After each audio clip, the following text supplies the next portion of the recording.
ഹരേ കൃഷ്ണ. സർവം ശ്രീ രാധാകൃഷ്ണാർപ്പണമസ്തു. ഭഗവത്ഗീത 10ാമത്തെ ചാപ്റ്റർ 11ാമത്തെ ശ്ലോകം. തേഷാമേവാനുകമ്പാർത്ഥ അഹമജ്ഞാനജം തമഃ നാശയാമ്യാത്മഭാവസ്തോ ജ്ഞാനദീപേന ഭാസ്വതാ. വിവർത്തനം: അവരിൽ സവിശേഷാനുകമ്പയോടെ ഞാൻ ഹൃദയസ്ഥനായിട്ട് ജ്ഞാനദീപം കൊണ്ട് അവരുടെ അജ്ഞാനജന്യമായ തമസ്സിനെ അകറ്റുന്നു. ചൈതന്യ മഹാപ്രഭു വാരണാസിയിൽ താമസിച്ച് ഹരേ കൃഷ്ണ കൃഷ്ണ കൃഷ്ണ ഹരേ ഹരേ, ഹരേ രാമ രാമ രാമ ഹരേ ഹരേ എന്ന മന്ത്രം ഉദ്ഘോഷിച്ചു നടക്കെ ആയിരക്കണക്കിന് ആളുകൾ അദ്ദേഹത്തെ അനുഗമിച്ചു. അക്കാലത്ത് ബനാറസിൽ വലിയ സ്വാധീനശക്തി ഉണ്ടായിരുന്ന പ്രകാശാനന്ദ സരസ്വതി എന്ന മഹാപണ്ഡിതൻ ശ്രീ ചൈതന്യ മഹാപ്രഭുവിനെ ഒരു വികാരജീവിയെന്ന് പറഞ്ഞപഹസിച്ചു. തത്വജ്ഞാനികളെന്ന് പറയുന്നവർ പലപ്പോഴും ഇങ്ങനെ ചെയ്യാറുണ്ട്.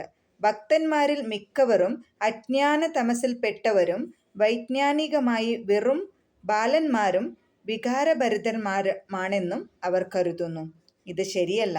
ഭക്തിയുടെ സിദ്ധാന്തങ്ങൾ നിരത്തിവെച്ച അനേകം മഹാപണ്ഡിതന്മാരുണ്ട്. ഇത്തരം കൃതികളുടെയോ ആധ്യാത്മിക ഗുരുവിൻ്റെയോ സഹായം തേടാൻ കഴിഞ്ഞില്ലെന്നു വരില്ലെങ്കിലും നിർവ്യാജമായ ഭഗവത് ഭക്തിയുത സേവനത്തിലേർപ്പെട്ടുകൊണ്ടിരുന്നാൽ അയാൾക്ക് സ്വഹൃദസ്ഥനായ കൃഷ്ണൻ തന്നെ സഹായത്തിനെത്തുന്നു.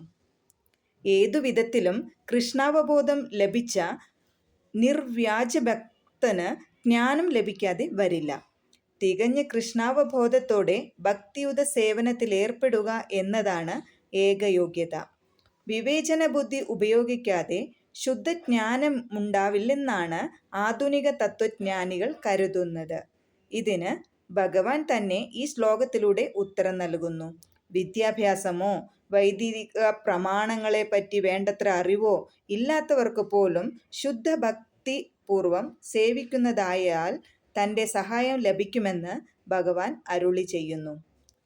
നിരപേക്ഷതത്വത്തെ, പരമതത്വത്തെ, പരമദിവ്യോത്തമ പുരുഷനെ ഊഹാപോഹങ്ങൾ കൊണ്ട് മനസ്സിലാക്കാനാവില്ലെന്ന് കൃഷ്ണൻ അർജുനനോട് പറയുന്നു. മാനസിക പ്രയത്നം കൊണ്ട് മാത്രം ഭഗവാനെക്കുറിച്ചറിയാനോ അദ്ദേഹത്തെ പ്രാപിക്കാനോ സാധിക്കുകയില്ല. അത്രയും മഹാത്മ്യമുണ്ട് അദ്ദേഹത്തിന്. മനുഷ്യൻ ഊഹാപോഹ വ്യഗ്രനായിക്കൊണ്ട് കോടാനുകോടി വർഷങ്ങൾ കഴിച്ചു കൂട്ടിയാലും ശരി, ഭക്തനല്ലെങ്കിൽ പരമതത്വത്തെ പ്രേമിക്കില്ലെങ്കിൽ ഒരിക്കലും ആ പരമസത്യത്തെ, അത് കൃഷ്ണനെ അറിയാൻ സാധിക്കുകയില്ല. ഭക്തിപൂർവം ചെയ്യുന്ന സേവനം കൊണ്ട് മാത്രമേ അദ്ദേഹത്തെ പ്രസാദിക്കൂ. ഭഗവാൻ തൻ്റെ അചിന്ത്യശക്തിയാൽ ഭക്തൻ്റെ ഹൃദയത്തിൽ സ്വയം വെളിവാകും. ഒരു വിശുദ്ധ ഭക്തൻ്റെ ഹൃദയത്തിൽ കൃഷ്ണൻ എപ്പോഴും വാഴുന്നുണ്ട്.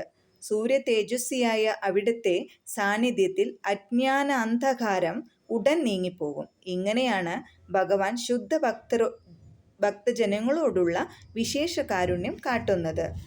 അനേക കോടി ജന്മങ്ങളിലെ ഭൗതിക സമ്പർക്കം മൂലം അടിഞ്ഞുകൂടിയ മാലിന്യത്താൽ ദൂസരമാണ് മനുഷ്യഹൃദയം. ഭക്തിയുത സേവനത്തിലേർപ്പെട്ട് നിരന്തരം ഹരേ കൃഷ്ണ മഹാമന്ത്രം ഉച്ചരിച്ചാൽ ഈ ധൂളിപടലം വേഗത്തിൽ നീങ്ങിപ്പോകും. വിശുദ്ധ ജ്ഞാനത്തിൻ്റെ വേദിയിലേക്ക് ഉയർത്തപ്പെടും.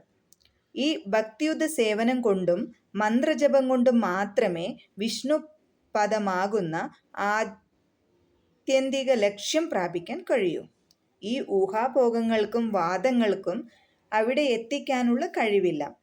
ജീവിതത്തിനു വേണ്ടുന്ന ഭൗതിക ആവശ്യങ്ങളെപ്പറ്റി ഭക്തൻ വിഷമിക്കേണ്ടതില്ല. ഉത്കണ്ഠയും വേണ്ട. ഹൃദയത്തിലെ അന്ധകാരം നീങ്ങിപ്പോയാൽ ഭക്തന്റെ സേവനത്താൽ സന്തുഷ്ടനായ ഭഗവാൻ ആവശ്യങ്ങളെല്ലാം നിറവേറ്റിക്കൊടുക്കും. ഇതാണ് ഭഗവത്ഗീതയിലെ ഉപദേശങ്ങളുടെ സാരം. ഭഗവത്ഗീത പഠനം വഴി ഒരാൾക്ക് ഭഗവാന് സ്വയം സമർപ്പിതനായി തീരുവാൻ കഴിയും. ഭക്തിപൂർവം കൃഷ്ണന്റെ സേവനത്തിൽ മുഴുകുകയും ചെയ്യാം. സർവവും ഭഗവാൻ ഏറ്റെടുക്കുന്നതോടെ ഭക്തൻ ഭൗതിക പ്രയത്നങ്ങളിൽ നിന്നെല്ലാം തികച്ചും മുക്തനാകും. ഹരേ കൃഷ്ണ. വിളക്ക് എന്ന ചാനൽ നിങ്ങൾ ആദ്യമായിട്ടാണ് കാണുന്നതെങ്കിൽ ലൈക്ക് ചെയ്യാനും ഷെയർ ചെയ്യാനും മറക്കരുത്. Thank you so much. Have A nice day.